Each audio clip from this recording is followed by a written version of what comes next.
Kayu besi rawa sepanjang 17 meter ini disiapkan untuk membuat salib.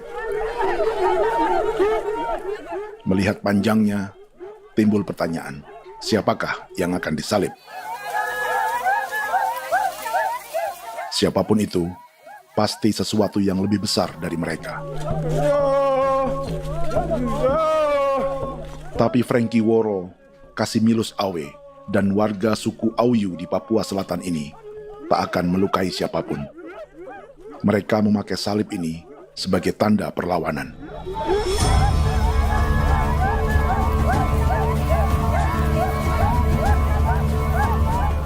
Yang mereka lawan memang lebih besar, yaitu pemerintah Republik Indonesia. Pemerintah sedang mengincar 2,5 juta hektar hutan orang Papua untuk proyek tanaman industri pangan dan energi.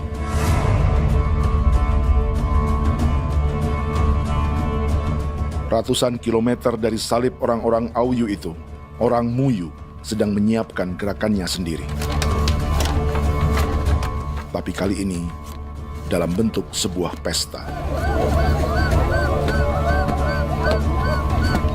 Pesta yang disiapkan oleh marga Kimco Jinipju selama 10 tahun.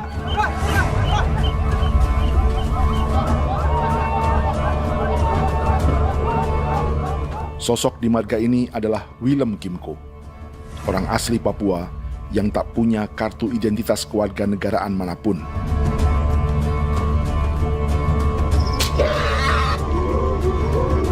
Pesta adat ini sudah cukup langka, tak hanya di Papua, bahkan di kawasan Pasifik dan peradaban Melanesia. Awalnya bayarnya aneh kalau bukan. Itu nih hati kau kuda kerem bipnuka, dan kita ya kati kau berem barandipo. Kau memang ambil kau kuning. Ada gagasan dan gerakan sosial di balik pesta orang-orang Muyu ini.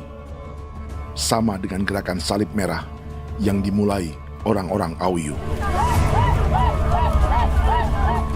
Salib ini akan menjadi yang terbesar dari 1.800 salib merah yang telah ditancapkan berbagai suku di Papua Selatan dalam 10 tahun terakhir. Ribuan salib merah yang dipadukan dengan palang adat adalah tanda larangan yang menyatukan unsur-unsur adat dan agama. Kami percaya bahwa kalau memang kami sudah tidak mampu untuk menyelesaikan persoalan ini, dalam hal ini perusahaan tidak bisa masuk, berarti kami minta bantuan kepada nenek moyang dan Tuhan. Atribut perang orang Auyu ini diukir atau dilukis, digambar di batang salib ini dengan tujuan bahwa kami larang dengan sangat keras. Jadi apabila siapapun, baik dari antara kita sendiri yang melanggar batas ataupun pihak lain yang mau mengganggu keselamatan hak tanah adat kami, maka kami siap untuk melakukan ancaman perang. Salib-salib ini tidak ditancapkan di halaman-halaman gereja, melainkan di tanah dan hutan adat, di dusun-dusun sagu, dan di tempat-tempat yang disakralkan. Sebab 1.800 palang adat dan salib ini memang bukan semata tentang agama, tapi untuk mencegah negara dan perusahaan memasuki tanah dan hutan adat mereka. Papua bukan tanah kosong.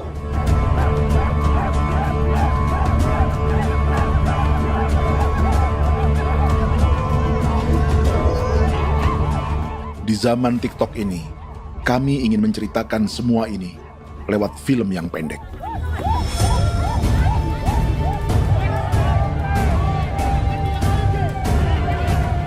Tapi kami jelas gagal.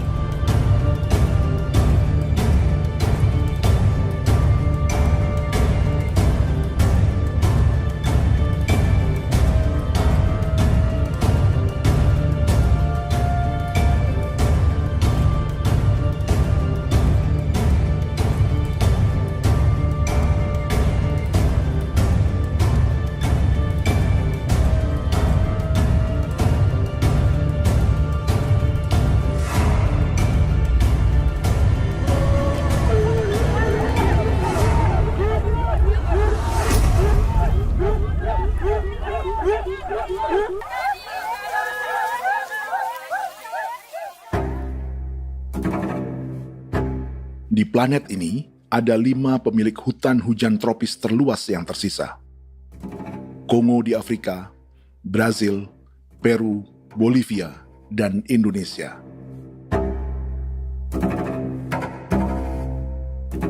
Di Indonesia, satu-satunya pulau yang hutannya masih terjaga adalah Papua, pulau terbesar kedua di dunia setelah Greenland. Lewat sejarah kolonialisme yang panjang, pulau ini kini dikuasai 2 negara. Bagian barat oleh Indonesia yang juga dikenal sebagai West Papua, dan bagian timur menjadi Papua Nugini. Dan tepat di perbatasan ini, di bagian Indonesia, sedang terjadi proyek pemusnahan hutan terbesar di dunia.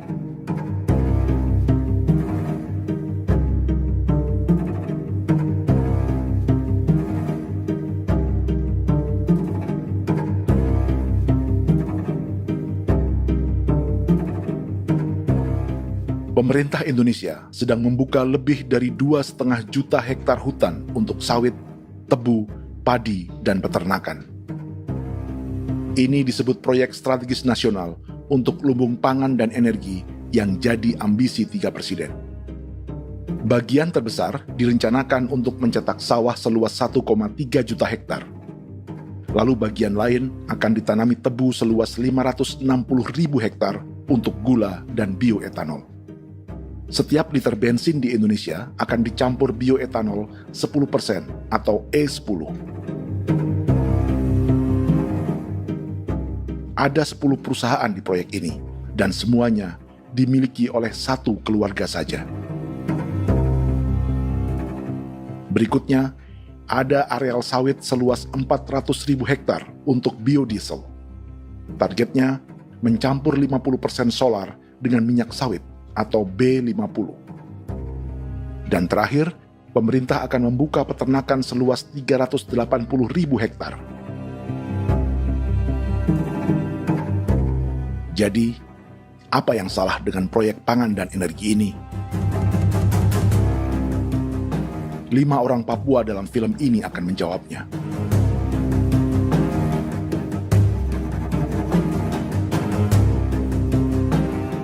Yang pertama adalah Yasinta Moiwen dari suku Marin.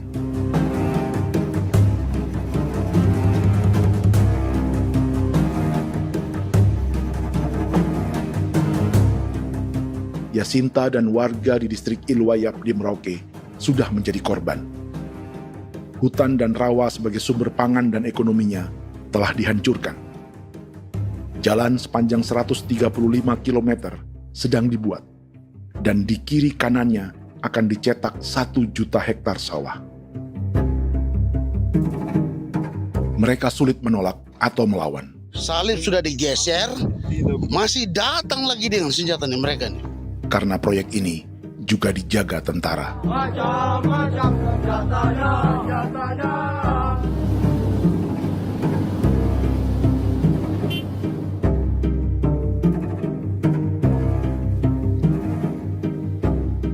Yang kedua adalah Natalis Buer di distrik Tanah Miring, Merauke.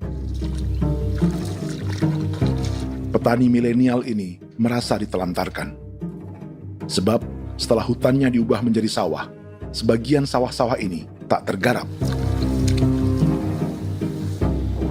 Orang asli Papua seperti Natalis tak punya modal untuk benih, pupuk, perawatan, hingga ongkos panen.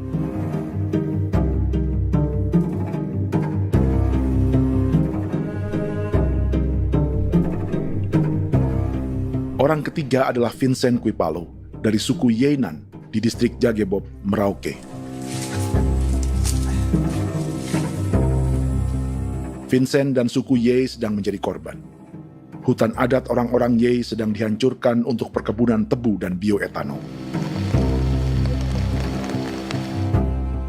Tanah mereka juga diincar untuk markas-markas militer, pasukan yang akan menjaga proyek pangan dan energi ini.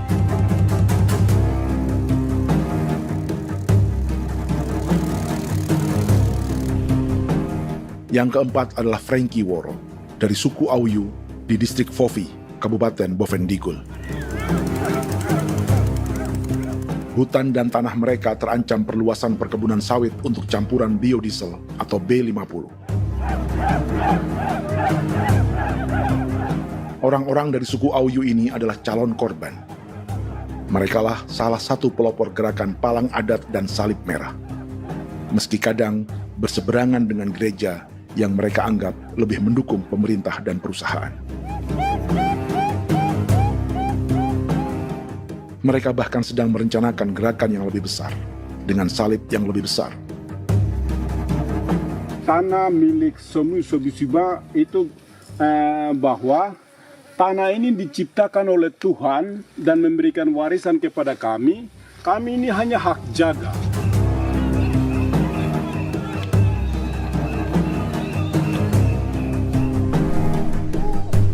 Sosok kelima adalah Willem Kimco dari suku Muyu di Bovendigul. Tokoh adat dari Muyu ini hidup di garis belakang proyek negara, sehingga belum menjadi korban. Tapi mereka sedang bersiap menghadapi segala kemungkinan. Tinggal di belantara dan perbatasan membuat sebagian mereka tak punya status kewarganegaraan. Tapi mereka telah hidup jauh sebelum ada Indonesia atau Papua Nugini.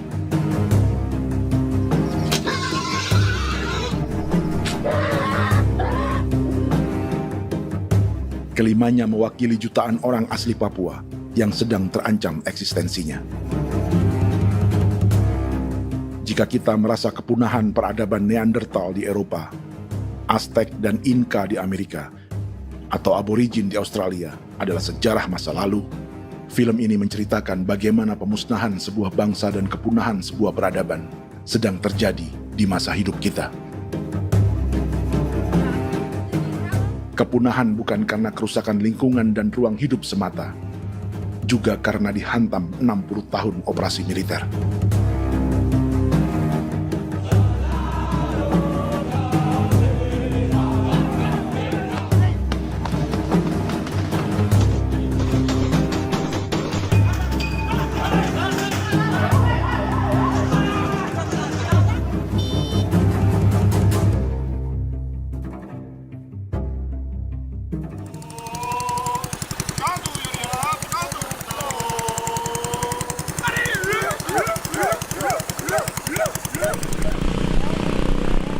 Frankie Woro dan orang-orang Auyu sedang berburu.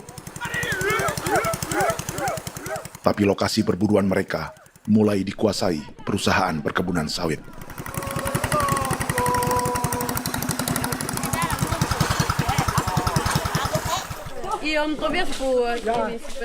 Kita akan menuju arah ke Inabusu. Di sana kami akan masuk di wilayah konsesi perusahaan PT Indo Asiana Lestari, dan di situ ya ada survei-survei mereka yang mereka pernah lakukan, tapi juga kami ada lakukan tanda-tanda saksi di sana.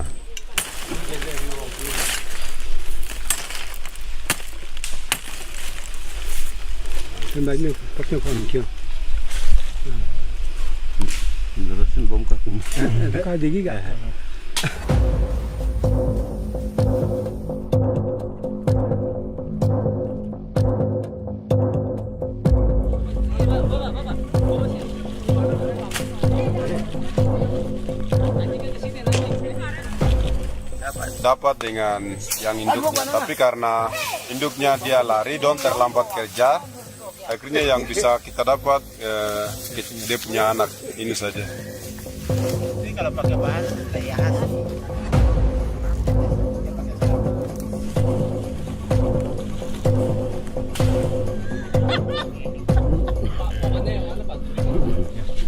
Pohon ini pohon bitanggur, dia punya kayu ini kita biasa gunakan untuk kerja perahu, dan juga kulit depu getanya itu kita pakai untuk kerja ini, panah-panah ini lem, jadikan lem ini, panah-panah. Hutan ini adalah supermarket bagi suku Auyu. Juga lumbung pangan atau bank untuk menyimpan deposito kekayaan alam. Hutan juga tempat yang penuh dengan sejarah suku, situs budaya, dan tempat-tempat sakral. Inilah yang sedang mereka pertahankan dari incaran pemerintah dan perusahaan. Untuk semua alasan ini, mereka menancapkan ribuan salib merah.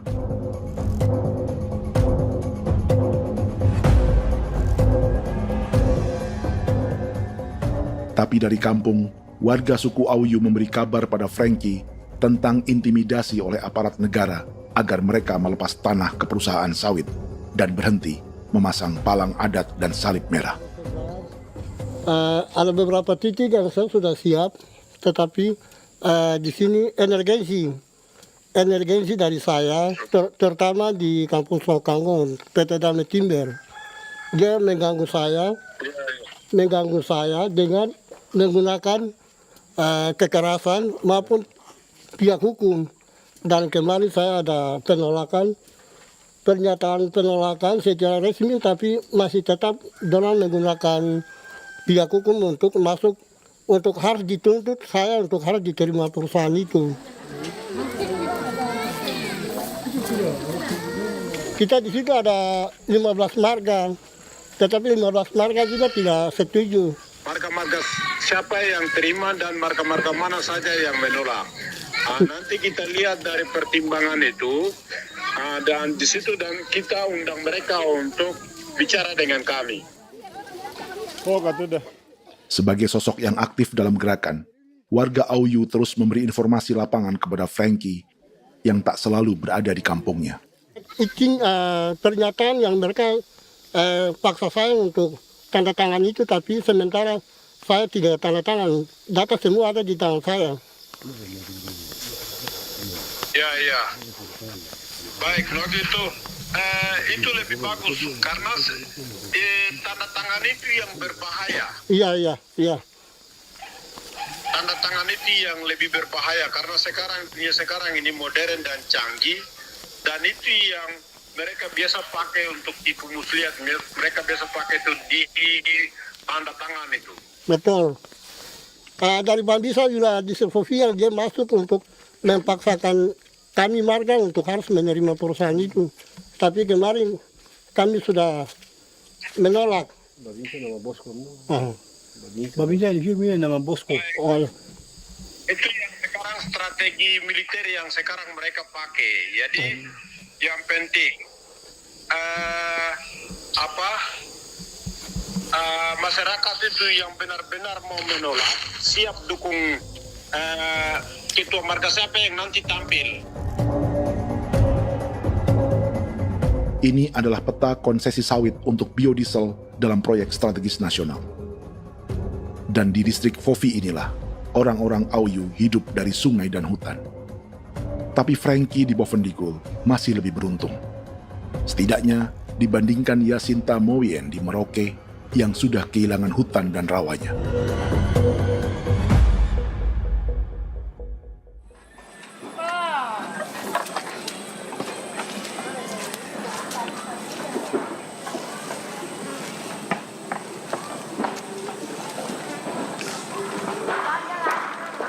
Yasinta dari suku Marin adalah petani sayur di Kampung Wanam, distrik Ilwayap, Merauke. Memanfaatkan lahan yang ada, ia berkebun dan menjual hasilnya ke pasar kampung. Ini ekonomi warga di Wanam untuk menghasilkan uang, lalu memberi barang kebutuhan yang tak bisa mereka produksi sendiri. Tapi kehidupan sebenarnya ditopang oleh ekosistem hutan dan rawa. Inilah sumber pangan utama dan peradaban mereka.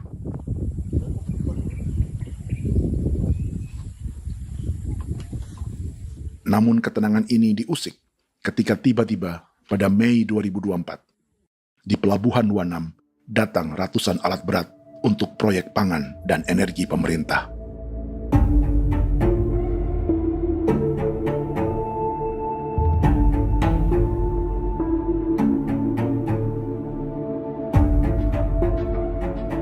Kami masyarakat setempat kami tidak tahu.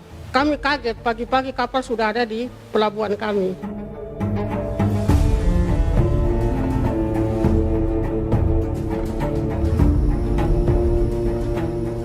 Yasinta Moywen atau Enrika Gebze dan warga lainnya tak pernah diajak bicara atau dimintai pendapat. Seakan-akan Papua adalah tanah kosong. Kita suka kaget yang dong bawa turun alat berat dong bawa turun, kita kaget masyarakat. Dorang subongkar itu kayu-kayu.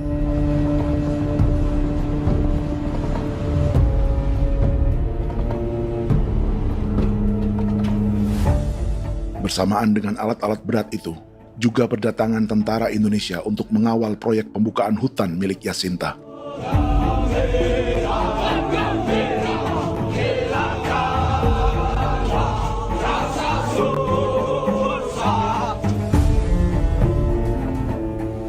Ribu alat berat didatangkan dari Cina ke Papua oleh perusahaan bernama John Lin Group sebagai kontraktor pemerintah. Ini disebut sebagai pesanan eskavator terbesar di dunia dengan nilai 4 triliun rupiah. Misinya membuka hutan dan rawa milik orang Marin, salah satunya untuk membangun jalan sepanjang 135 km. Sementara di kiri kanannya akan dicetak sawah yang ditargetkan seluas 1,3 juta hektar.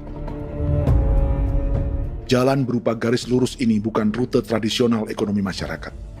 Jalan ini akan menghubungkan kawasan perkebunan sawit dan tebu di sebelah timur, juga untuk mobilisasi pasukan militer.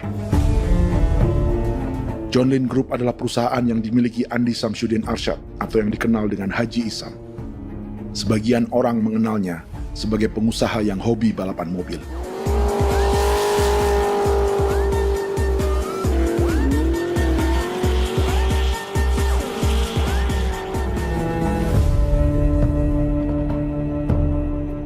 Tapi di Kalimantan, ia berbisnis batu bara, perkebunan sawit, pengolahan karet, penerbangan, perkapalan, dan biodiesel.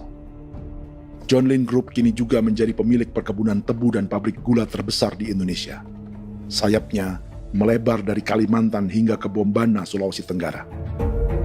Perkebunan tebu, pabrik gula, dan industri bioetanol inilah yang juga sedang dikembangkan di Papua. Foto ini adalah momen ketika Isam bersama kerabatnya, Menteri Pertanian Amran Sulaiman dan Menteri Pertahanan Syafri Samsudin meluncurkan program biodiesel atau B50 di Kalimantan Selatan. B50 artinya setiap 1 liter solar, 50%-nya akan dicampur minyak sawit. Perusahaannya, PT John Lin Agroraya, menjadi salah satu pemainnya.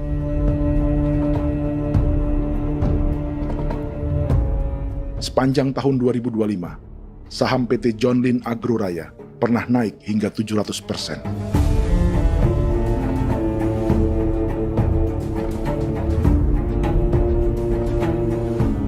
Perusahaan sawitnya yang lain, PT Pradiksi Gunatama, sahamnya bahkan pernah naik 4.000% hanya dalam 1 tahun.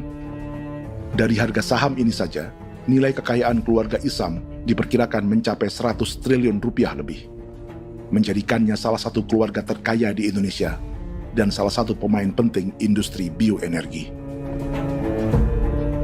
Dan di Papua Selatan inilah sebagian sawit-sawit untuk mendukung program B50 akan ditanam. Inilah tanah orang-orang Wambon, Muyu, Marin, Yei, atau Auyu seperti Frankie Ward.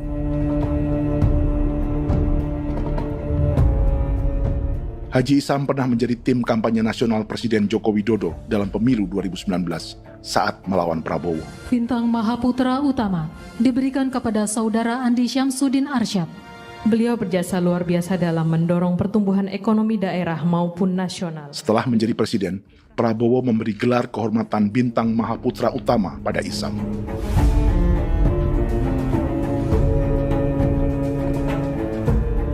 Sejumlah menteri Prabowo, juga kerabat dan orang-orang yang pernah bekerja di perusahaan Isam.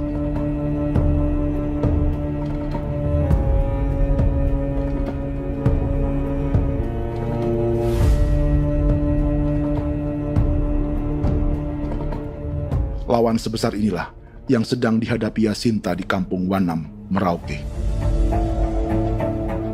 Atau petani perempuan lain seperti Enrika Gebse. Jadi alam kita ini sudah rusak. Jadi kita itu biasa jalan dari sini tuh harus pasang jerat di situ, harus cari makan di situ lagi. Itu tempat-tempat itu pasang-pasang jerat, tempat babi, rusa, sekarang sudah tidak ada lagi.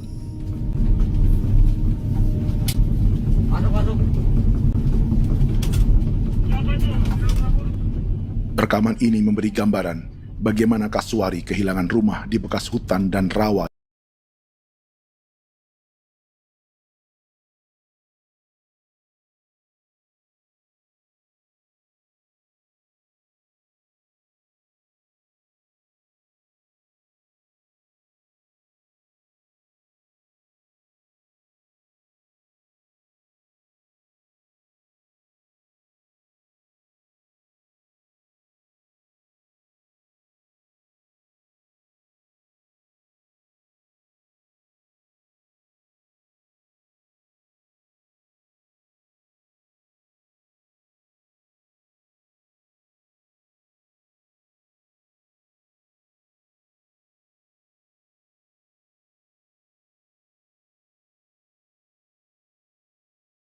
Cadangan pangan nasional. Macam-macam senjatanya,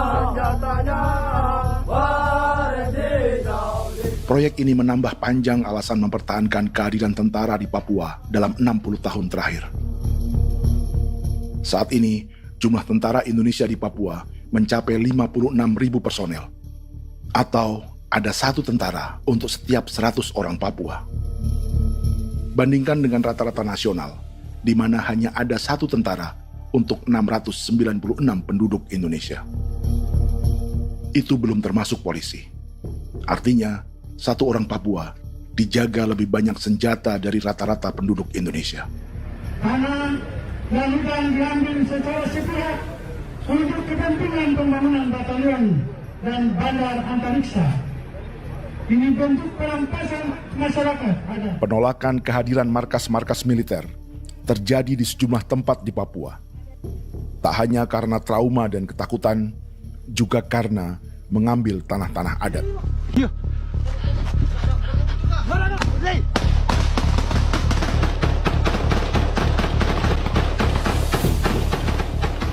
Salah satu alasan mengapa militer terus ditambah di Papua, karena masih ada perlawanan dari Organisasi Papua Merdeka atau OPM selama 50 tahun terakhir.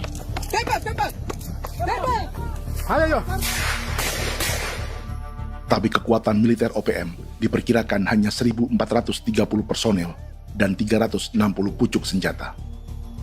Selebihnya, mereka menggunakan senjata tradisional.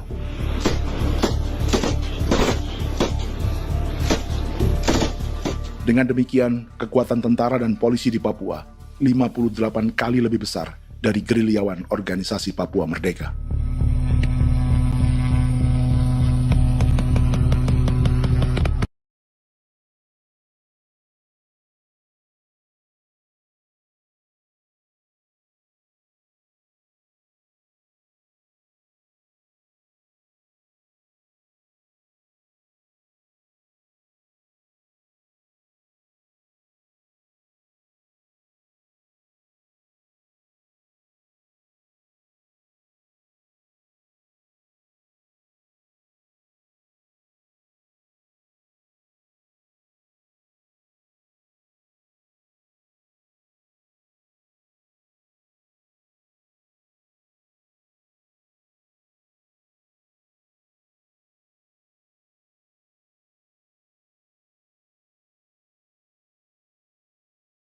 Mengambil hutan milik suku Ye dari marga Kuipalo.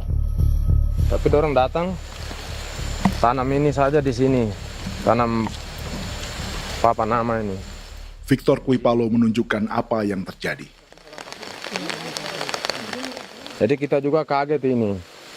Nah, kalau ini papa nama ini memang ini papa nama ditanam tapi bukan haknya mereka yang ini.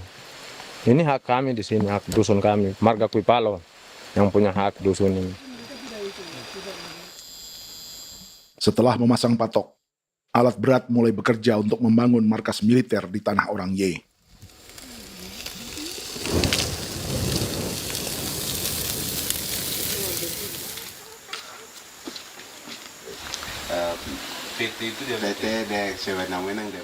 Kehadiran markas militer mengkhawatirkan warga yang pernah mengalami trauma. Takut kenapa? Kalau macam yang awal macam sekarang bu kampung hidup ini kan aman. Terus kenapa harus didirikan korem di sini? Bukankah dengan adanya Korem semakin aman ada tentara di sini? Kalau untuk kampung kayaknya tidak bisa aman kalau ada tentara, paling masyarakat dipukul itu ini. Kalau kampung hidup begini malah saya sejahtera dan saya punya masyarakat. Apa pernah ada pengalaman buruk sebelumnya dengan tentara di daerah sini? Ada yang cerita waktu pos-pos di sini tuh di 13, 12 itu zaman katanya Patimura. Memang kasihan. Malah kita punya orang ini yang dianiaya betul, dipukul. Disuruh kerja bakti tidak mau atau lama mencari, namanya kita pangkur sagu itu butuh waktu 1 minggu. Kalau lama begitu ya paling diseret dapat pukul itu. Operasi militer Indonesia di Papua dimulai tahun 1962 lewat Operasi Trikora. Tapi perlawanan bersenjata pertama di Papua baru dilakukan tahun 1965 di Manokwari. Nanti tanggal 1 Mei jam 12.30 pemerintahan di Irian Barat mutlak akan jatuh di tangan.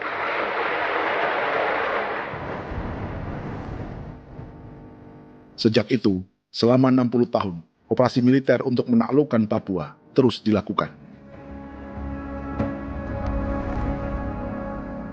Salah satu operasi militer paling berdarah adalah Operasi Wibawa untuk memenangkan Indonesia dalam jajak pendapat tahun 1969. 643 orang tewas di Paniai. Lalu disusul 4.146 korban tewas antara tahun 1977 hingga 1978.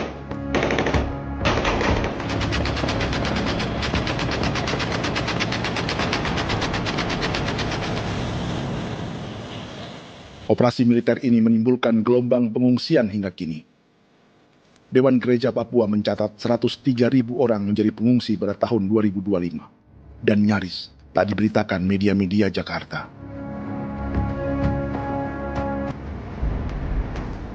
Jumlah pengungsi terbesar tercatat di Nduga yang mencapai 20.000 jiwa. Banyak di antaranya yang sedang hamil, seperti Jubiana, salah satu pengungsi Nduga. Jadi ini tagarik musika gibi muguruk berselari di namen wani gosem bigari me tegirik munene an nimbo misle berselari ne wam dagik lek prak de oy kore bangal no so ndak lok yo nandam yanet ndang no yat de nanen di ko nerwa membri wal marwa tegirik munene wa tri ngel no semana ngal siya kaya berkumpit nyak masalah orena me wokosuluk rina men wani ko semane kuman nak wani ndemo ko ndak misrina men bre ko ko wanak no semane ne be minute waru ra kana bi ni dige war de mino pragit de laina bulan Maret April yana mana kantan barang ne lire na bam ne Jubiana lalu menamai anaknya pengungsi Kogoya. Selain Jubiana, juga ada Emma dari Maibrat yang melahirkan di hutan. Sampai di kampung gini, katanya bilang ada tentara yang bangun jembatan. Dan capek itu juga pun masih tahan. Kembali lagi ke hutan lagi. Itu sampai sejatuh di tengah jalan. Orang sampai terbanting di kayu semuanya. Berasa sakit begitu. Melengkapnya tuh Domika Serli, pengungsi Wako. Masyarakat sipil dari kampung Aitrem sementara mengungsi karena kampungnya sementara dikuasai oleh TNI Polri. Seratusan ribu pengungsi di Papua saat ini jauh melampaui jumlah yang mengungsi ke Papua Nugini tahun 1984, yaitu 10.000 orang karena menghindari operasi militer.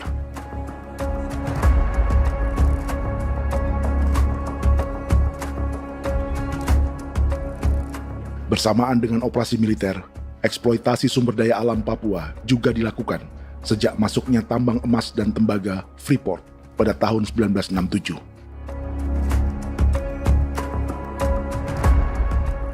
Disusul perkebunan sawit awal tahun 1980-an. Lalu ada perburuan buaya untuk diambil kulitnya. Sebelumnya, ada eksploitasi gas alam di Teluk Bintuni, pencarian besar-besaran kayu gaharu, atau pembukaan hutan tanaman industri. Ini belum termasuk perburuan dan perdagangan ikan arwana di selatan Papua, penebangan kayu merbau dari hutan-hutan Jayapura, emas di Blok Wabu Intan Jaya, bahkan nikel di pulau-pulau kecil Raja Ampat. Dan kini, dalam skala yang belum pernah terjadi dalam sejarah, Papua dipaksa mencetak sawah, tebu untuk bioetanol, dan sawit untuk biodiesel.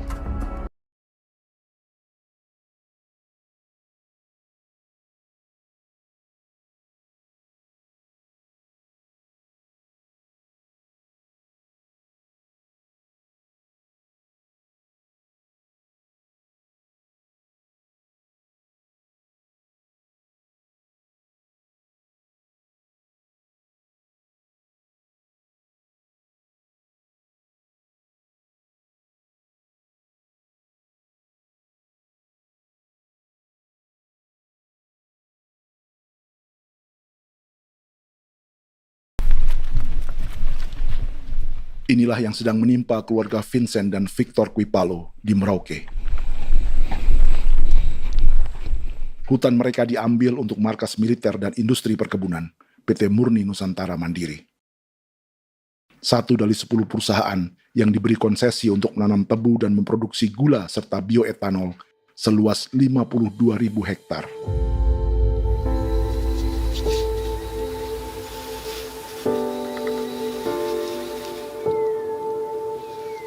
Perusahaan ini dianggap mengambil hutan dan tanah orang-orang Ye, terutama marga Kuipalo, yang memiliki hak adat terhadap 2.300 hektar hutan.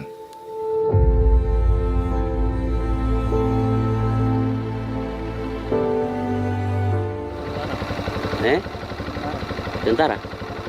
Tentara. Oh iya, tentara.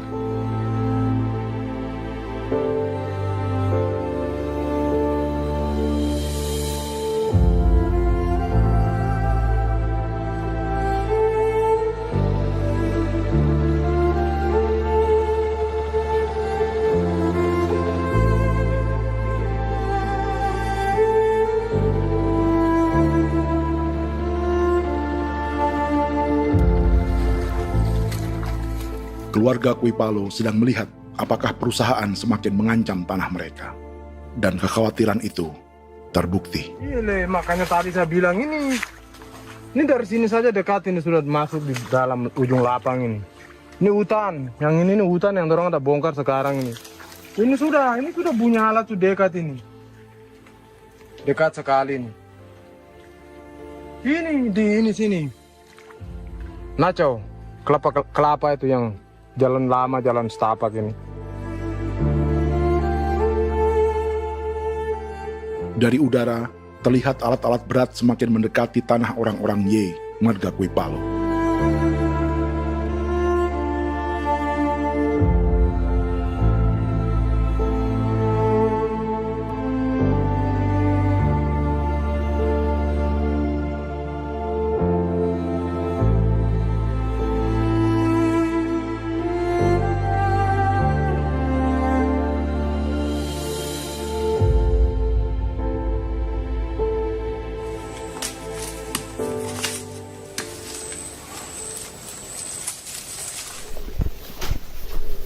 Keesokan harinya, Victor dan kerabatnya memberi tanda cat merah di pohon-pohon yang berada di batas tanah mereka.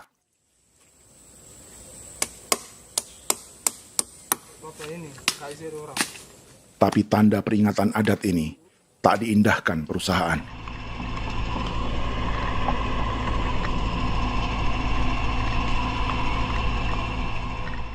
Dua bulan kemudian, perusahaan tetap memasuki tanah marga Kuipalo.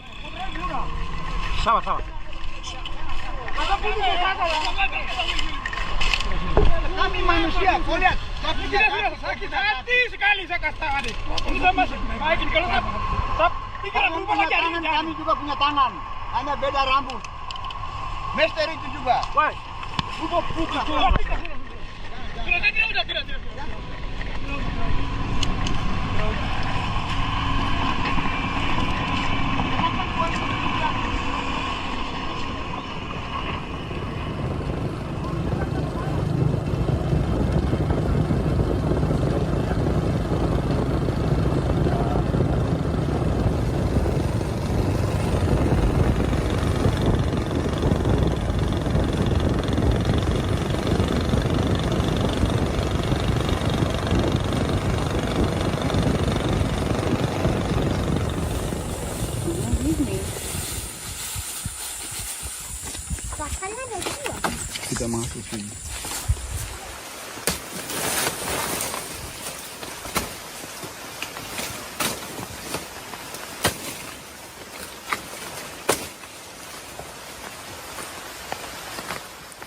Jadi ya untuk itu seperti saya katakan tadi, apakah lebih baik kita tidak usah ada kah atau bagaimana, kita pisahkan, pisahkah dari negara ini kah? Jangankan tuh, saya kemarin bicara sama Daniel, datang sama saya dengan persoalan Kodam ini, saya bilang Pak Daniel kalau lebih baik saya ngungsi ke Papua Nugini. Dia bilang, aduh Bapak jangan begitu. Ya memang, kalau tidak bisa menghargai kami, lebih baik pilihan yang itu yang saya memilih. Lebih baik saya pindah dari sini. Saya mengungsi ke Papua Nugini, di negara tetangga. Masih di laut. Apa? Ada ini. Karena saya bilang sama Kapolsek Pak, Agustus ini, 17 Agustus saya tidak kasih naik bendera merah putih. Saya bendera ada, nanti saya taruh di meja. Bendera saya ada. Karena saya punya pikiran percuma kita ini merasa bahwa kita hidup di bawah naungan merah putih. Ternyata merah putih tidak lindungi kami. Tidak anggap kami sebagai kami rakyatnya. Dia lambang negara. Dan kami menghargai lambang negara itu. Ternyata lambang negara ini, kita bernaung di bawah lambang negara ini, kita tidak dilindungi. Hak kita tidak dihargai.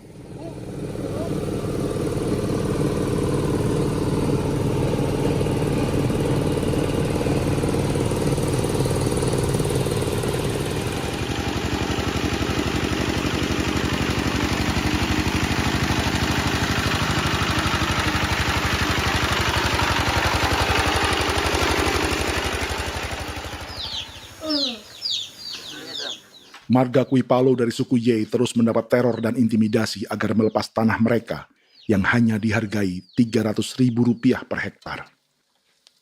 Tapi mereka tidak berjualan tanah. Makanya mama itu tidak suka untuk lepas tanah. Untuk apa? Baru di dalam hutan itu ada obat-obat tradisi.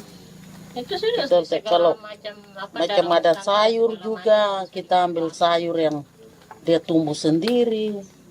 Jadi kita ini mau kemana, kalau itu sudah digusur, ya habis. Kita ini jadi penonton. Jangan sampai kita ini duduk minta di jalan. Jadi kita tidak mau seperti itu. Makanya tanah itu kita tidak melepas. Tapi mungkin orang lain tuh dia senang saja. Lebih baik saya pegang uang merah dulu. Saya bisa beli-beli itu ini. Nanti datang uang sudah habis, gembel. Mau cari kemana lagi, hutan sudah habis. Mau makan ikan di mana, kali sudah hancur. Enggak kemakan. Seperti Yasinta di Wanam, suara dan gerakan kaum perempuan Papua sangat nyaring dan tak bisa diabaikan. Saya sebagai perempuan tolak untuk perusahaan masuk di sini. Karena kalau saya terima anak-anak saya mau dikemanakan, mau tinggal di mana. Apapun yang terjadi saya tetap tolak. Demi tanah ini saya akan berjuang, demi saya punya anak-anak. Senyum. Senyum kecil. Yang katanya mengutamakan anak Papua, nyatanya yang kerja kebanyakan ya orang-orang Jawa. Saya sendiri orang Jawa, tapi bukan mau bicara yang tidak-tidak. Memang kenyataannya seperti orang-orang Papua itu diterbelakangkan, kurang diutamakan, gitu.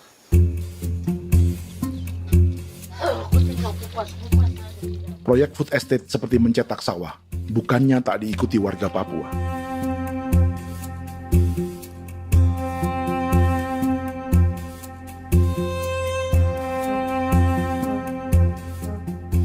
Salah satunya Natalis Buer di distrik Tanah Miring, Merauke.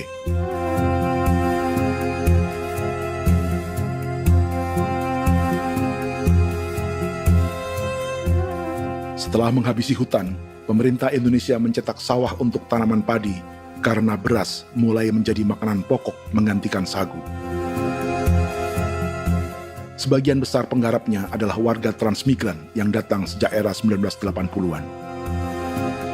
Bahkan petani transmigran sudah ada sejak Belanda membuka proyek padi kumbe di distrik Kurik. Lokasi yang sering jadi langganan pejabat Indonesia memamerkan sawah di Papua. Tapi Natalis juga ingin belajar menanam padi atau bersawah. Namun ia kesulitan karena dibutuhkan modal untuk benih, pupuk, hingga pemeliharaan dan panen. Lalu sawah-sawah ini pun mulai dikuasai pendatang.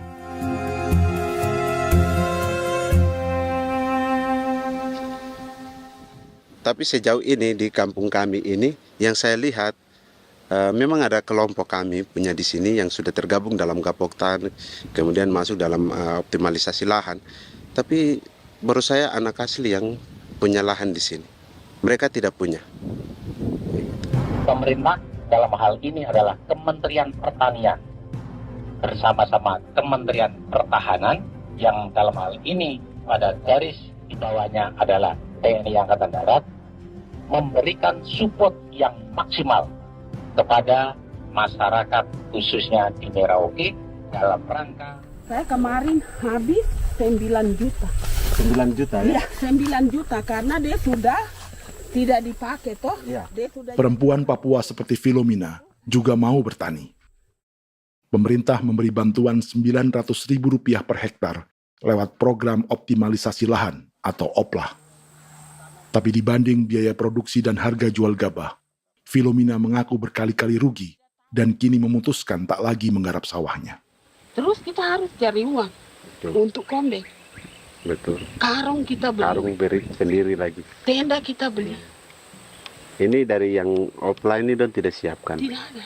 Tidak ada ya, jadi mama don sendiri. Itu yang saya ada bilang, 900.000. Itu modal untuk Untuk kerja sawah ini. mulai dari kerja sampai nanti panen. Panen. Wih, ngeri sekali. Iya, lucu toh? Tidak dapat itu. Betul, Mam. Dong maksud begini. Kalau disuruh tanam ubi berhektar-hektar, mari datang. Kita tahu cara rawatnya bagaimana, Iya. tanamnya bagaimana, tanam model bagaimana supaya hasilnya model begitu. Kita tahu. Kalau yang ini kan kita baru belajar. Sebagian hutan milik warga Senayu di Merauke sudah dibuka untuk sawah dan kebun tebu oleh PT Global Papua Abadi. Proyek pertanian ini dikerjakan oleh Kodim Merauke. Mereka melepas sebagian tanah karena ingin belajar bertani. Saya punya nenek moyang tidak ajar saya tanam padi. Tapi saya mau berubah. Generasi saya yang berikut ini besok lusa terus tidak bisa makan pisang, sagu. Ada apa? Namun program optimalisasi lahan yang dijanjikan dengan berbagai bantuan tak dirasakan Filomena. Obat rumput beli. Obat padi beli. Jonder kita bayar. Bahkan bibit masih kurang. Cari bibit lagi beli. Jadi saya memang kalau program pemerintah saya sama sekali saya tidak suka. Baku tipu saya.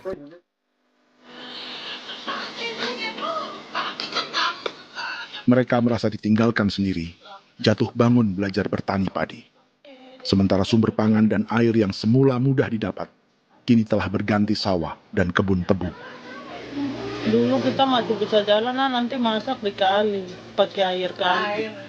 Minum pakai air kali. Sekarang, kok mau masak? Tidak ada air. Air ada susu, mau minum tidak bisa. Sudah dengan obat. Don semprot tebu itu saja drone. Drone yang semprot. Saya lihat di itu. Jadi kita bukan drone yang terbang di atas untuk disemprot. Dong lempar pupuk di bawah ya dia mengalir ke kali.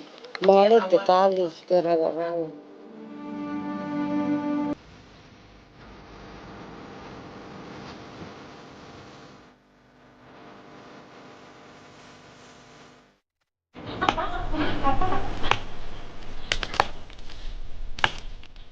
Seperti pertanian sawah bagi orang Bali atau Toraja, Bagi orang Auyu dan suku-suku lainnya di Papua Selatan, sagu juga bukan semata tentang pangan.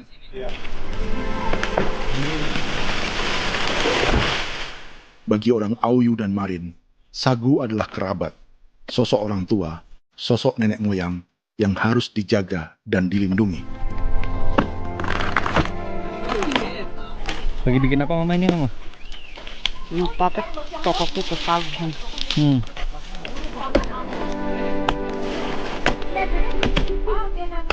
Kami diingatkan oleh leluhur, sagu itu tidak boleh digusur dan tidak boleh diganggu dengan cara apapun, dan di dalam rangka kepentingan apapun tidak boleh. Kamu harus bela, bahkan sampai nyawa pun harus menjadi taruhan demi membela keselamatan keberadaan sagu di atas tanah ini.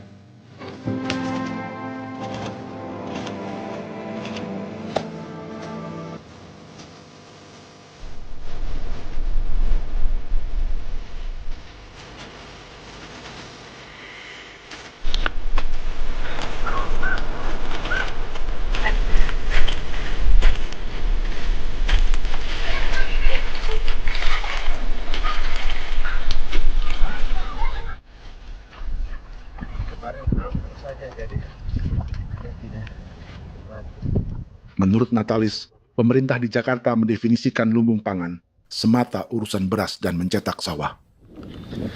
Sebenarnya orang Papua itu bukan tidak bisa bertani. Kami tanam ubi itu bagian dari pertanian. Nah, pertanian yang dimaksud oleh pemerintah itu harusnya selalu itu kalau bisa pemerintah harus spesifikkan pertanian apa yang dimaksud, pertanian tanam padi atau pertanian tanam ubi, petasan dan lain-lain. Ini yang harus dispesifikkan dulu. Begitu, sehingga tidak menjustifikasi kami orang asli Marin bahwa kami tidak bisa bertani. Bukan. Kami buka kebun besar-besar di sana, bahkan bermeter-meter, ratus-ratus meter pakai sekop, bukan pakai ekskavator, tapi ini pakai skop. Itu pertanian, begitu. Bagi Natalis, alih-alih memaksimalkan sawah-sawah yang sudah ada untuk petani Papua, pemerintah selalu membuka hutan baru, seperti dikerjakan perusahaan John Lynn Group dan melibatkan tentara.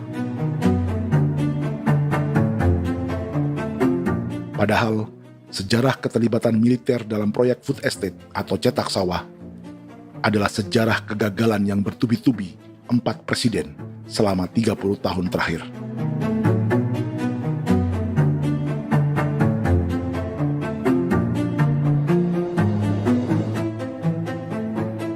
Papua bukan yang pertama menjadi proyek lumbung pangan yang melibatkan tentara. Kalimantan telah menjadi korban 30 tahun sebelumnya.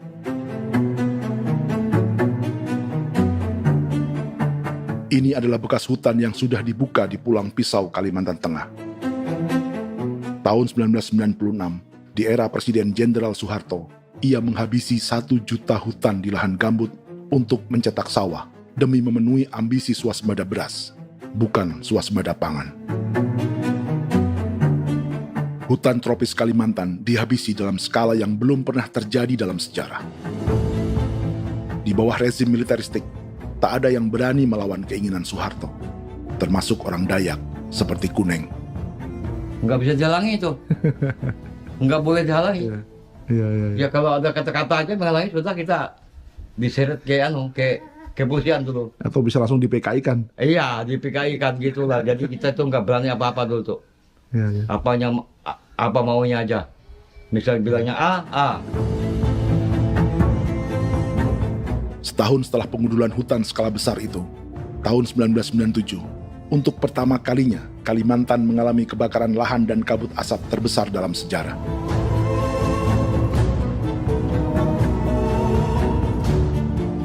Sebagai ilustrasi, ini kondisi kabut asap tahun 2015.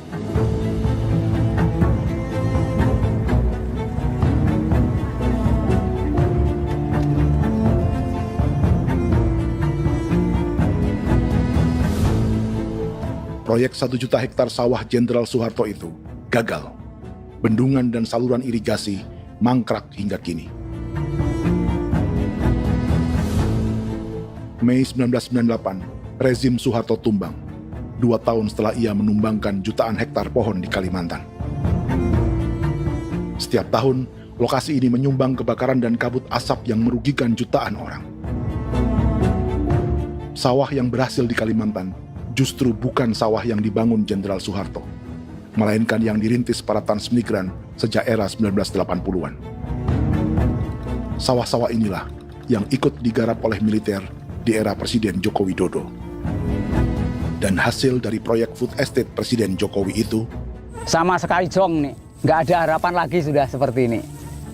Tapi Jokowi terus memperluas area food estate hingga 16.000 hektar. Presiden Jokowi juga menyerahkan urusan lumbung pangan ini kepada Prabowo yang saat itu menjadi Menteri Pertahanan. Salah satunya di Kabupaten Gunung Mas, Kalimantan Tengah, untuk membuka perkebunan singkong seluas 31.000 hektar. Food estate singkong Jenderal Prabowo ini dimulai dengan membuka 600 hektar hutan di Tawai Baru. Proyek singkong untuk bioetanol ini pun dijaga tentara. Dan seperti Jenderal Soeharto, proyek Jenderal Prabowo ini pun gagal.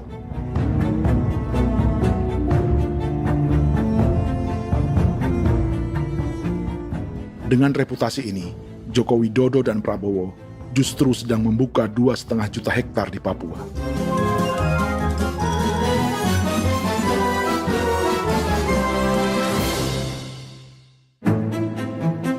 Setelah Jenderal Soeharto, Presiden Jenderal Susilo Bambang Yudhoyono juga mencoba membuka food estate di Papua sejak tahun 2010. Namanya Merauke Integrated Food and Energy Estate atau MIFE. Proyek ini juga gagal. Lalu di lokasi yang sama, Jokowi berusaha meneruskan dengan proyek mencetak sawah 1,2 juta hektar yang juga gagal. Sekarang yang paling siap adalah 1,2 hektar. Yang 1,2 juta hektar. Dan kini, Prabowo yang pernah gagal dengan 600 hektar singkong di Kalimantan justru akan mengulangi di Papua dengan skala 2,5 juta hektar. Di daerah Papua pun harus ditanam kelapa sawit supaya bisa menghasilkan juga BBM dari kelapa sawit. Dalam setiap proyek pangan dan energi di Papua, yang lebih menonjol bukan tanaman pangannya, melainkan untuk energi atau bahan bakarnya. Sawit untuk biodiesel dan tebu untuk industri bioetanol. Ada 10 perusahaan yang diberi konsesi hingga 0,5 juta hektar untuk tebu. Dan 10 perusahaan itu dimiliki oleh 1 keluarga saja.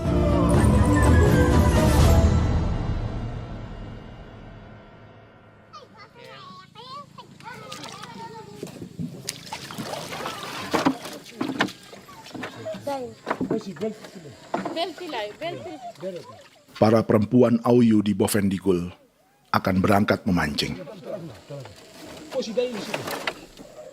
Priska Beni membantu menyiapkan perahu.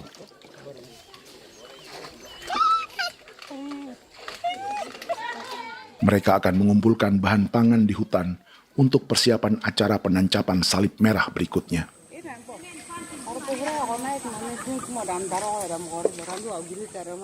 Priska sudah mengambil posisi memancing.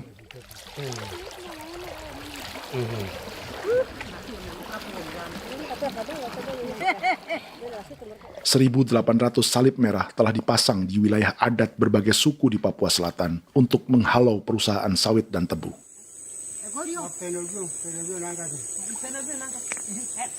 Maria Tebung yang paling muda datang membawa hasil. 2 ekor ikan gastor alias gabus toraja. Sebagai generasi Z, pendidikannya sampai sekolah dasar. Di perusahaan perkebunan seperti sawit atau tebu, ijazah SD hanya bisa menjadi buruh kasar. Tapi ia tak tertarik. Karena kita hidup itu dari alam, kita pancing, juga di darat, bawa anjing, terus bikin pagar sagu, dapat babi, bawa baru kita makan. Jadi kita tidak mau perusahaan masuk. Kita tidak akan terima. Sementara Priska Beni masih mencari peruntungan. Tapi baginya, menjadi nelayan di Sungai Fofi masih lebih baik daripada bekerja 9 tahun di perkebunan sawit. Sudah pengalaman, jadi kita tidak mau lagi. Sudah berapa lama ketika kerja itu? Selama di sana. 9 tahun di sana. 9 tahun? Saya baru pulang dari perusahaan. Selama 9 tahun kerja di sawit, bisa punya rumah kah? Atau Tidak. motor kah? Tidak. Johnson kah? Tidak. Cuma makan saja. Pendapatan juga kan tidak lebih. Habis dimakan.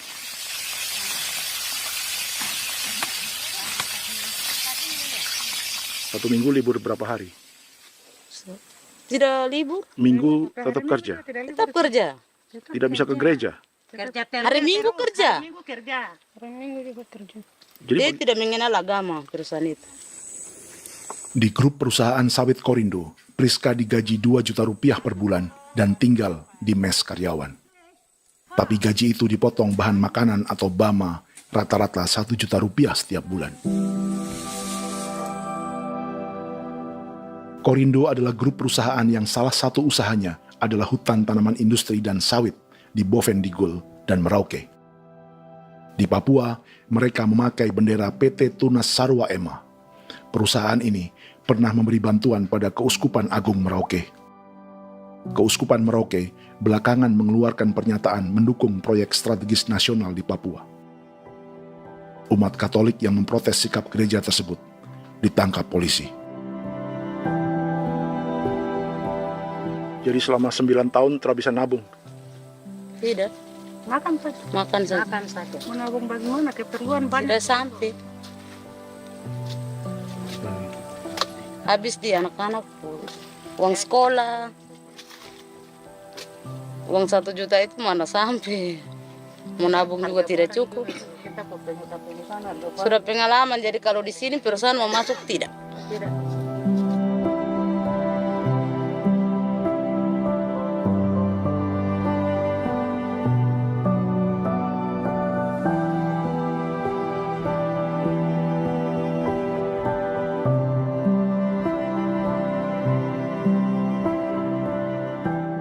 Dan menu makan siang seperti ini agaknya sulit bagi buruh sawit atau tebu yang digaji 2 juta rupiah per bulan. Generasi Z seperti Maria Tebung atau generasi milenial seperti Priska Beni punya matematika ekonominya sendiri. Sawit untuk biodiesel atau tebu untuk bioetanol tak akan ada bedanya bagi mereka.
Perkebunan tebu 1,5 juta hektar di Merauke adalah ide 3 presiden untuk menggenjot penggunaan bioenergi sebagai campuran bahan bakar fosil.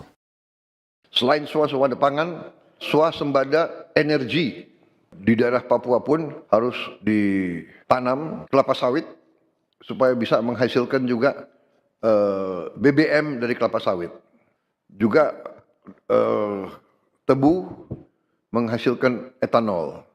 Singkong, kasava juga untuk menghasilkan etanol.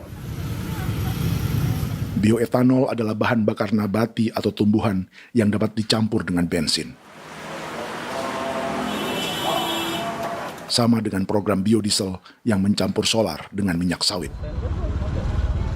Pertamina saat ini sudah menjual BBM bioetanol dengan campuran 5% yang dipasarkan dengan merek Pertamax Green 95. Tapi pemerintah ingin menaikkan kadarnya menjadi 10% atau E10. Maka ke depan kita akan mendorong untuk ada E10. Kemarin malam sudah kami rapat dengan Bapak Presiden. Bapak Presiden sudah menyetujui untuk direncanakan mandatori 10% etanol. Idenya untuk mengurangi ketergantungan pada bahan bakar fosil yang diimpor dan menimbulkan polusi.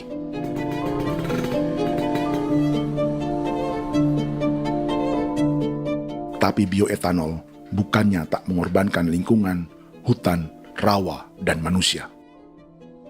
Karena program E10 membutuhkan 7,3 miliar liter bioetanol, maka lahan yang dibuka untuk menanam tebu bisa mencapai 1,3 juta hektar.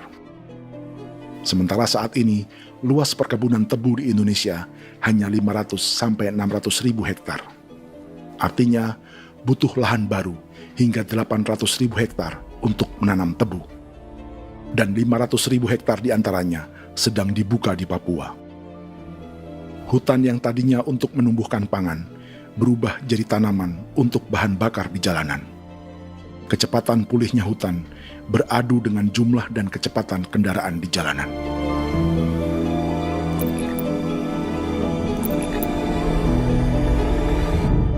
Dahaga terhadap energi tak pernah bisa dipuaskan. Setelah minyak sawit untuk biodiesel, dunia kini merambah singkong, jagung, dan tebu untuk bioetanol. Benua Amerika, Eropa, sebagian Afrika, hingga separuh Asia kini mulai memakai bioetanol sebagai campuran bahan bakar.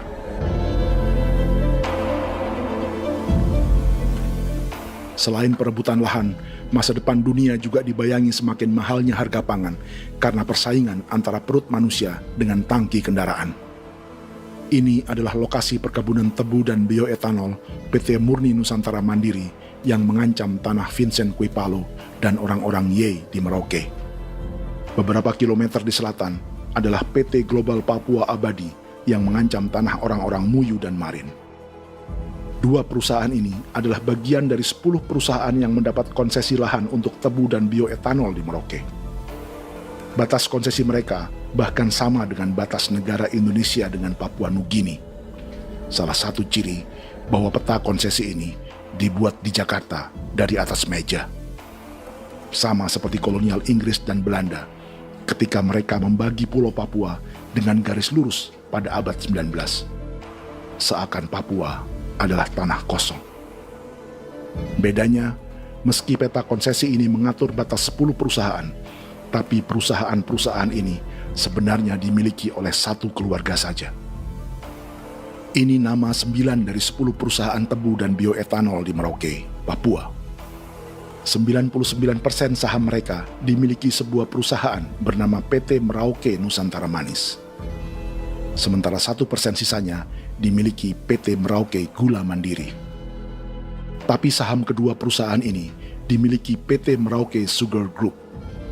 Dan perusahaan ini, 90% sahamnya dimiliki pengusaha bernama Angelia Bonaventure Sudirman, serta perusahaan bernama Zico Trust dan Resource Harvest. Lalu 10% lainnya dikuasai PT Papua Energi Abadi, yang pemiliknya adalah Dudi Christian dan Angel Madeline. Sekarang, mari kita lihat siapa mereka. Angelia Sudirman adalah keponakan dari salah satu konglomerat sawit Indonesia, Martias Fangiono. 9 perusahaan di Papua ini berada di bawah bendera Merauke Sugar Group.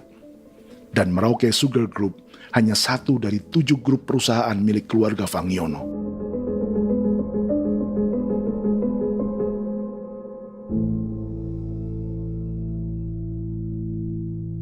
Ini Martias Fangiono. Seperti Haji Isam, Martias selama ini dikenal sebagai pengusaha sawit yang kini merambah bisnis tebu dan bioetanol. Ini momen saat penanaman perdana tebu di Merauke bersama Presiden Joko Widodo Juli 2024. Di sini juga ada anak Martias Fangiono, yaitu Wirastuti Fangiono. Wirastuti adalah salah satu yang menonjol dari keluarga Fangiono. Tahun 2025, Forbes mencatatnya sebagai konglomerat termuda dengan kekayaan 23 triliun rupiah yang mengendalikan 2 grup usaha, FAP Agri dan Surya Dumai Industri. Keduanya adalah perusahaan sawit dan biodiesel. Anak dan bapak ini adalah investor utama bagi Jokowi dan Prabowo untuk proyek tebu dan bioetanol di Papua.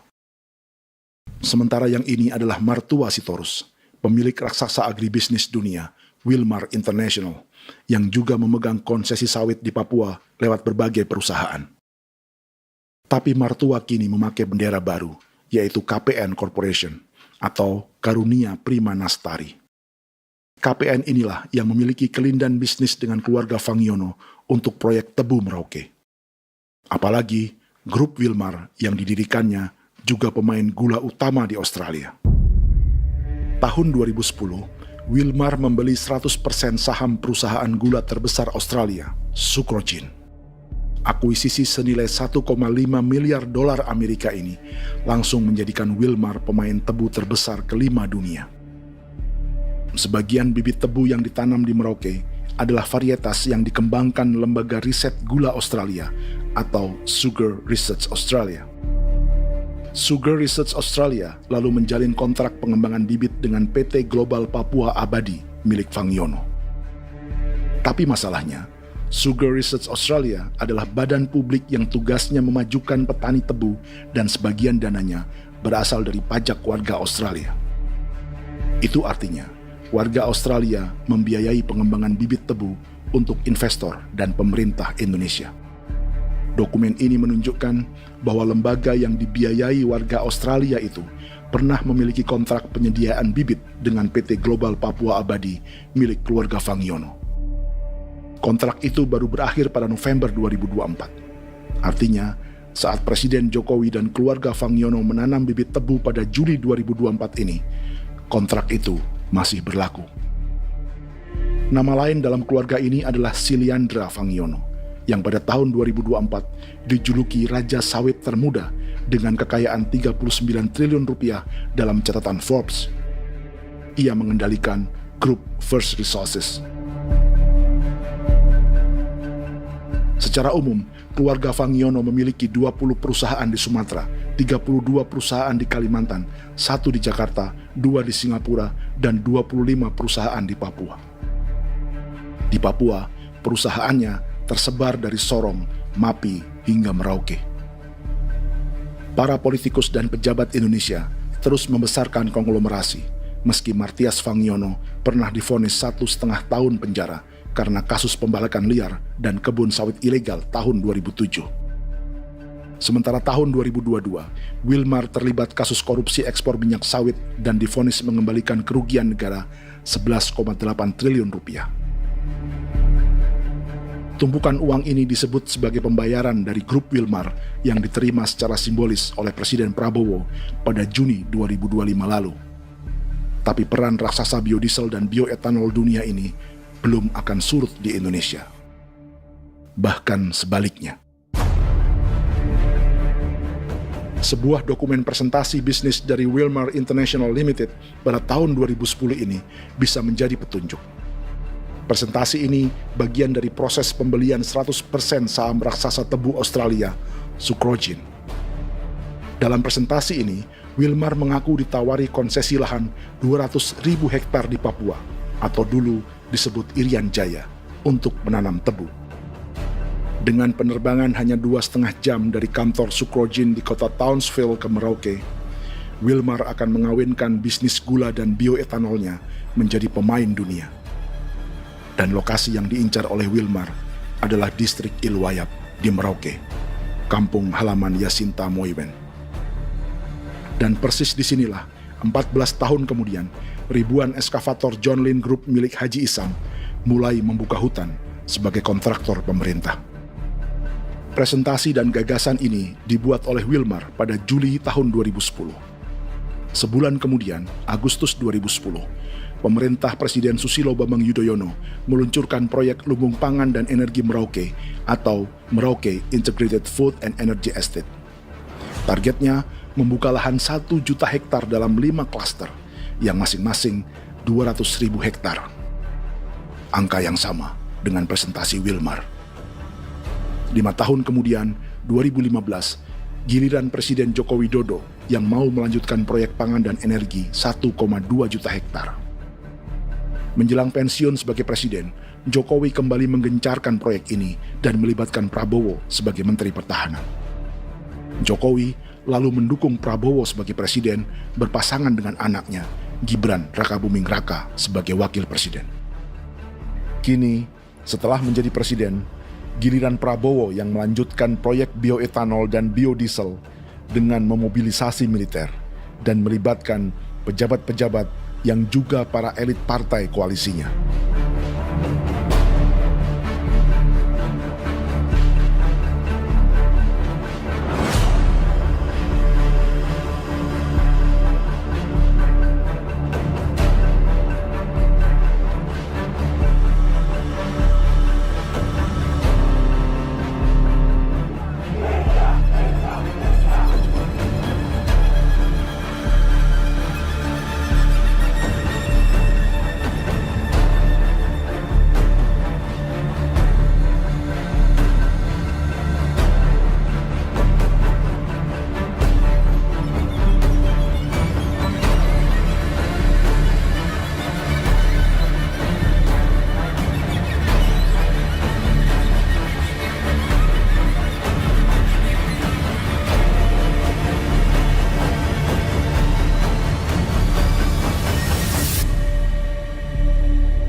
...300 tahun lalu, hutan-hutan di Pulau Jawa dalam waktu singkat berubah menjadi perkebunan tebu di bawah rezim kolonial Belanda. Orang Jawa menjadi buruh dan petaninya dipaksa menanam tebu. Dari kolonialisme dan politik tanam paksa itu, Belanda memperkaya negara dan para investornya.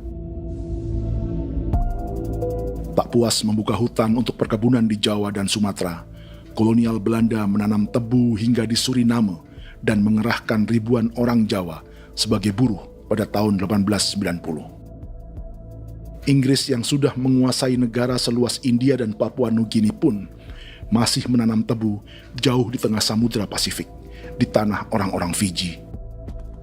Lalu memindahkan puluhan ribu orang India menjadi buruh di sana. 200 tahun sebelumnya, ratusan ribu orang Afrika bahkan diperbudak untuk bekerja di perkebunan-perkebunan tebu Spanyol dari selatan Eropa hingga Karibia, Kuba, atau Jamaika.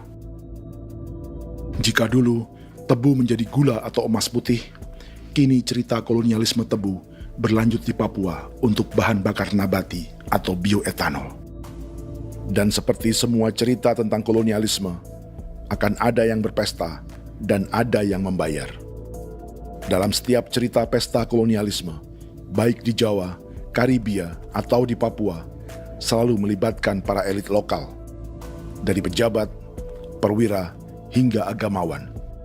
Tapi dalam setiap kolonialisme, juga selalu ada cerita tentang mereka yang mempertahankan diri dan melawan.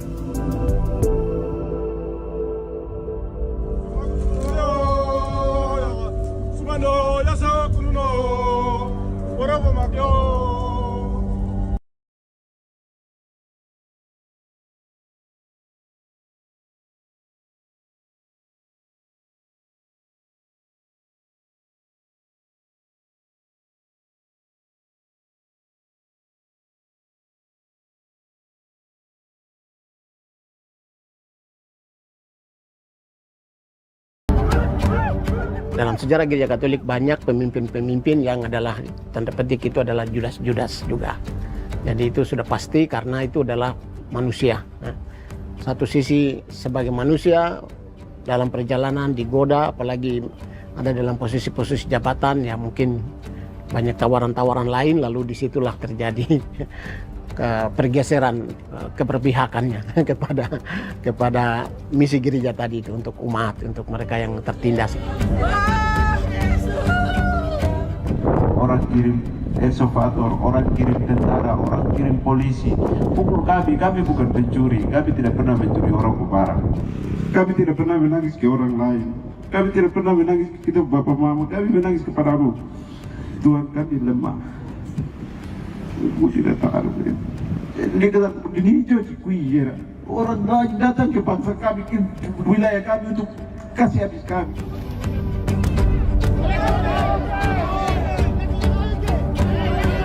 Ya Hakimam Dehi, Ya Hakimam Dehi, Bono Ya Hadikul Dehi, Bono Ya Hadikul Dehi.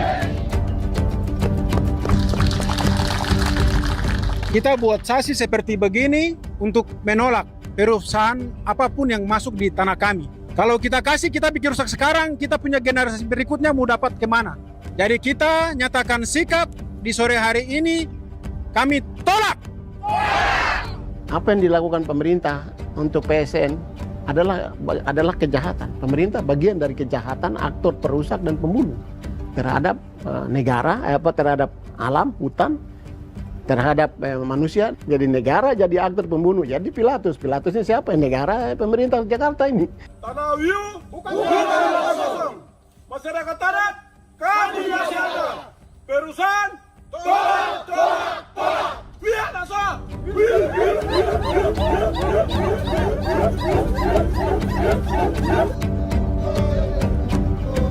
Jika tanah adat dan hutan adat hilang, kami mau hidup di mana?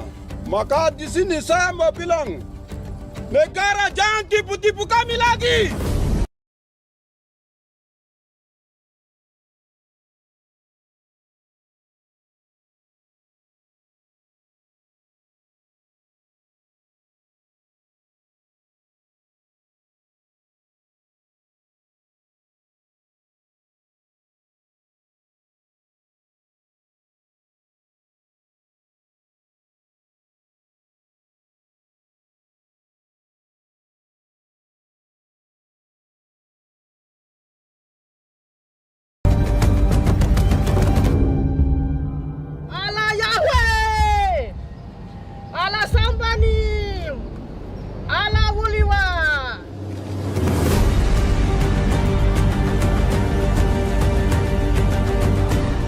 Kalau kami dianggap orang Papua itu bagian daripada Republik ini, tolong hargai kami. Dengan adanya PSN, PT, John Lindrop yang sudah menerobos tanah kami dan hutan kami, merusak alam kami. Itu yang kami datang ke Jakarta jauh-jauh dari Papua. Kami mau bersuara kepada Bapak Presiden Prabowo Subianto, di mana keadilan untuk masyarakat Papua. Tolong lihat masyarakat Papua yang sudah mati. Kami bersepakat menyatakan, 1. Gereja-gereja di Indonesia mendukung masyarakat adat yang menolak proyek strategis nasional di tanah Papua. 2. Gereja-gereja di Indonesia menolak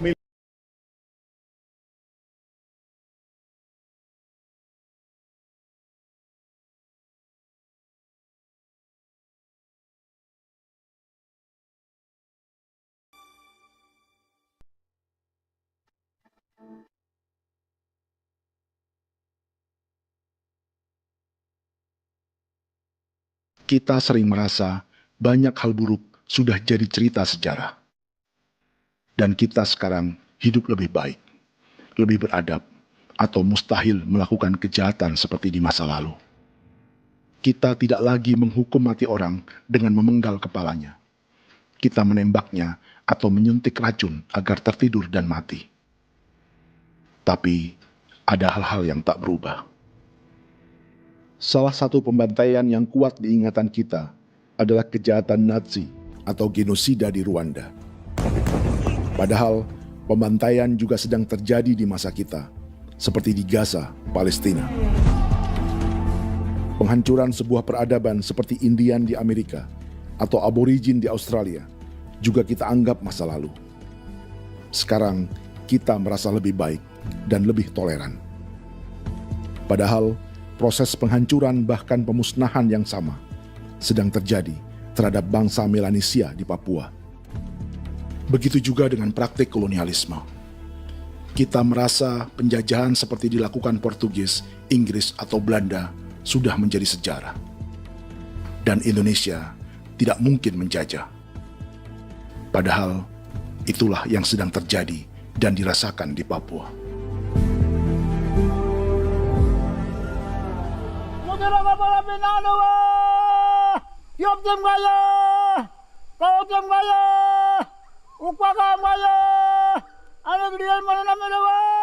Jalannya sejarah ini disadari Willem Kimco di pedalaman Bovendigol, Papua.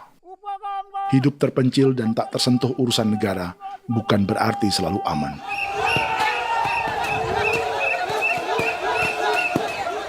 Untuk sampai di tempat ini, orang-orang Muyu menempuh 2 hari berjalan kaki mengarungi hutan, lembah, dan sungai. Termasuk mereka yang datang dari perbatasan Papua Nugini.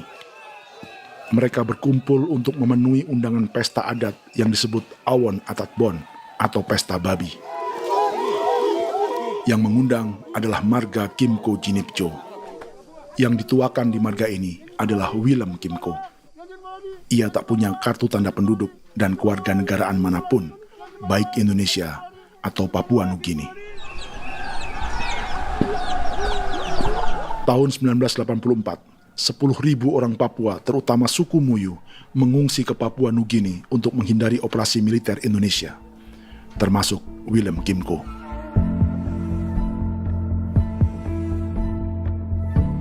Apa yang membuat pesta adat ini istimewa?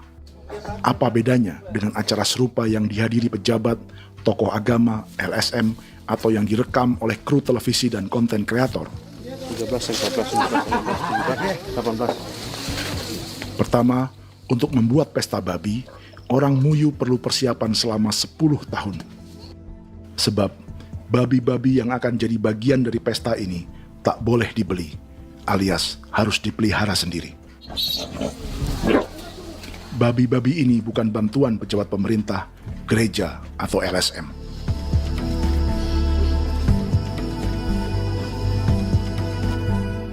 Yang kedua, babi-babi ini tidak dipelihara di kandang. Jadi punya nama babi ini kah? Harimau. Harimau? Harimau.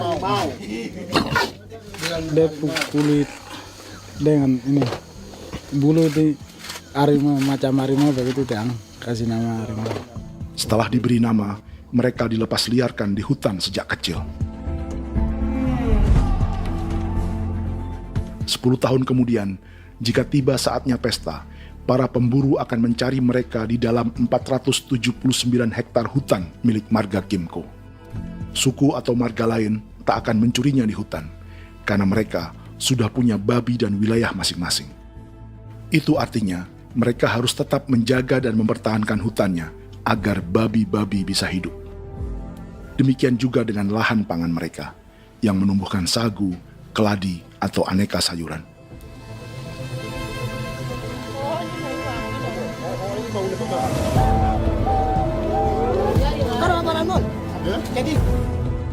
Yang ketiga, dalam Awon Atatbon atau Pesta Babi, binatang ini tidak dimakan secara gratis. Setiap marga atau klan dalam suku Muyu akan membayar jerih payah tuan rumah menjaga hutan dan memelihara babi.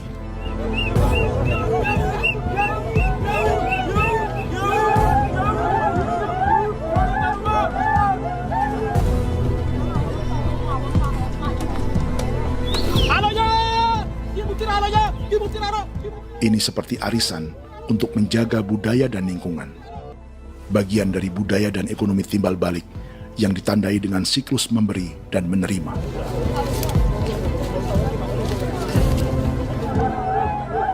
Ini juga cara orang Muyu membangun dan memperluas aliansi.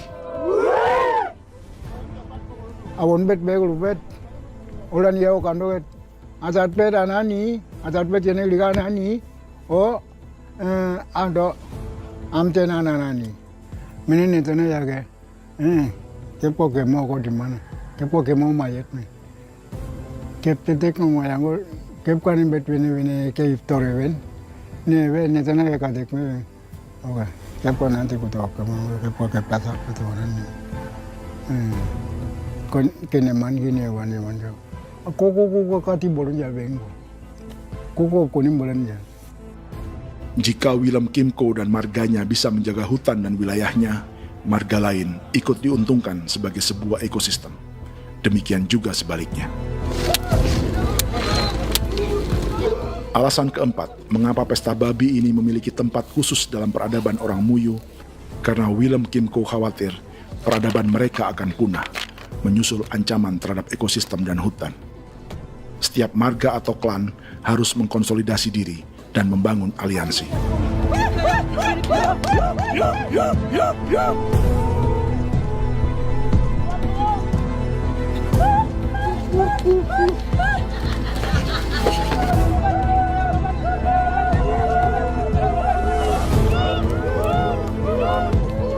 Kekhawatiran Willem dan orang-orang Muyu tak berlebihan. Ruang hidup mereka bersinggungan dengan proyek bioetanol dan biodiesel pemerintah Indonesia. Mereka juga tahu apa yang telah dan sedang menimpa suku lain seperti Auyu di Bovendigul atau Yainan dan Marin Anim di Merauke.